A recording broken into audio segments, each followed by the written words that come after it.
Bonjour à tous, alors là c'est fini pour les éditions personnages. Là on va attaquer l'édition Ollivanders, donc il n'y en a que 3, donc je vais les faire d'un seul coup. Ok, je vais les faire en une seule vidéo. Donc tout d'abord je vais vous les présenter, donc j'ai celle de Harry, celle de Dumbledore et celle de Voldemort. Alors je vais commencer par la première que j'ai eue. Donc comme j'ai dit dans une vidéo, voilà, boîte Ollivanders, vous connaissez. Comme j'ai dit dans une vidéo, il y a des objets que j'ai depuis très longtemps. Principalement celle-ci, je l'ai depuis environ 8 ans, voire 9. Ouais, 9 ans, sûr. Alors, boîte Ollivanders. Donc, petit tissu nacré. Parce que nacré, pourquoi? Alors, parce qu'il y a des reflets verts, des reflets rouges. Donc, ça, c'est le nacré. Ensuite, à l'intérieur, on a un velours rouge qui est très très joli, qui correspond très bien à la baguette, au personnage et la baguette. Donc pourquoi la baguette est vieille? Parce que bon, bah, j'étais petit quand je l'ai eu, j'avais 9 ans. Aussi parce que j'ai joué avec. Et donc ça lui donne quand même un cachet, mais le problème c'est que ça lui donne le mauvais cachet. Elle n'est pas patinée ni rien, mais elle est usée, elle est un peu éclatée. Il y a la peinture qui a sauté, elle n'est pas abîmée, mais il y a juste la peinture qui a sauté. Donc ça, bon bah c'est très sentimental quand même, vu que c'est la première baguette quand on est fan, bah voilà, ça se garde tout le temps. Donc je vais vous montrer, pas vous présenter vraiment la baguette, mais surtout vous montrer voilà ce que ça fait de trop jouer avec ces objets de collection et pas le refaire quoi, parce que je le regrette un peu. Et donc c'est pour ça qu'à la fin de ma collection, vraiment j'en rachèterai une de Harry Potter. Alors voilà, donc on peut voir les petites peintures éclatées là. Ici aussi usé, donc on voit le blanc de la résine. Ici un morceau qui est éclaté également. Au bout, c'est vachement usé, vous voyez. Et je vous dis, elle date de 2004, donc c'est beaucoup. Par contre, j'ai juste un petit truc à dire, c'est que sur les Ollivanders, j'ai l'impression que les baguettes sont plus détaillées. Pourquoi? Parce que j'ai vu des vidéos de baguettes de Harry Potter, et j'ai vu que cette partie-là n'était pas comme la mienne, mais lisse.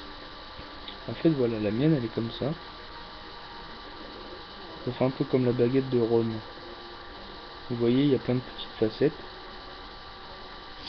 Et que j'ai pas retrouvé dans les autres baguettes que j'ai vues sur internet. J'ai vu que c'était lisse, tout était lisse. Même ici, là, c'était beaucoup plus fin. Donc est-ce que c'est au fur et à mesure des fabrications où ils ont minimisé, ils ont retiré du détail, enfin je sais pas, ou alors est-ce que c'est que sur les Ollivanders et votre personnage justement il s'en fiche un petit peu du détail. Donc voilà, donc c'était pour Harry Potter. Ensuite la deuxième que j'ai eue, donc ça c'est la toute première, ma deuxième baguette que j'ai eue c'est celle de Voldemort. Donc une boîte noire, symbole comme une rose des vents, enfin c'est une rose des vents. Intérieur noir, filet noir, noir, et baguette blanche.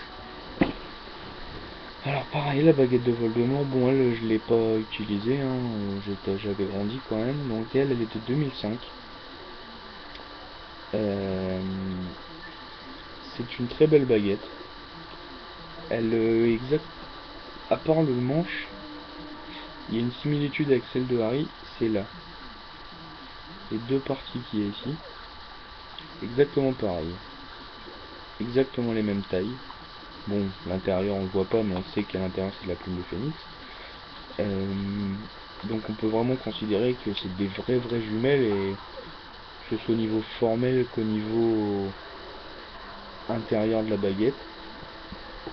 Donc voilà, c'est un petit détail. Bon, il y en a qui disent que ça ressemble à un os. mais sur internet c'est dit que c'est du... Enfin, même dans le livre c'est dit que c'est une baguette en if, si je me souviens bien. Bon, en réalité, bon, je travaille dans le bois, le if n'est pas du tout de cette couleur, mais... Donc là, on peut vraiment considérer que c'est de l'os. C'est une très belle baguette, ça fait un peu comme un crochet, un tibia, ce que vous voulez. Ça dépend de la personne, mais ça fait vraiment un crochet pour tenir sa main dedans. Et étant donné que Voldemort il la tient pas comme tout le monde, comme ça, là, il la tient vraiment très très léger, il cherche pas, il la tient souvent comme ça. Donc il met son petit doigt ici, là, dans le creux. Il cherche pas à la prendre autrement, étant donné qu'il a des ongles énormes. Donc voilà, pour la baguette de Voldemort. Et ma préférée est aussi la baguette de Suro, donc la baguette d'Albus Dumbledore. Donc celle-ci est également de 2005. Boîte Ollivanders, on le voit ici. Bon bah, étant donné que ça fait longtemps que je les ai, malheureusement, je ne sais plus où j'ai mis les certificats d'authenticité.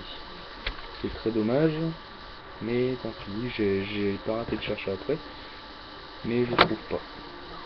Donc, les rubans sont violets, avec des petits reflets bleu marine dedans.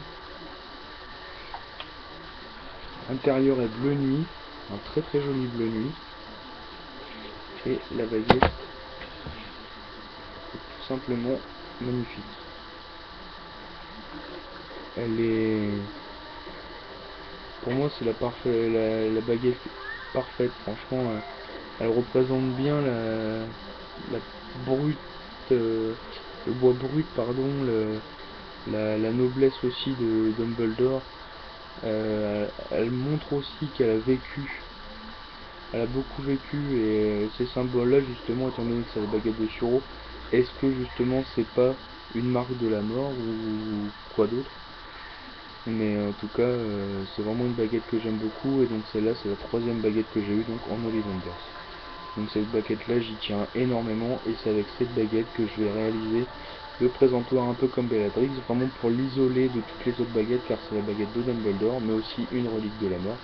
Donc je vais faire un présentoir pour l'isoler de tout et pouvoir l'accrocher au mur et éviter de la mettre dans sa boîte pour qu'elle soit comme les autres. J'ai pas envie du tout qu'elle soit comme les autres étant donné que c'est une baguette très importante dans le film, il faut la mettre à part dans un environnement qui lui correspond bien. Donc voilà, c'était le sorcier du 80.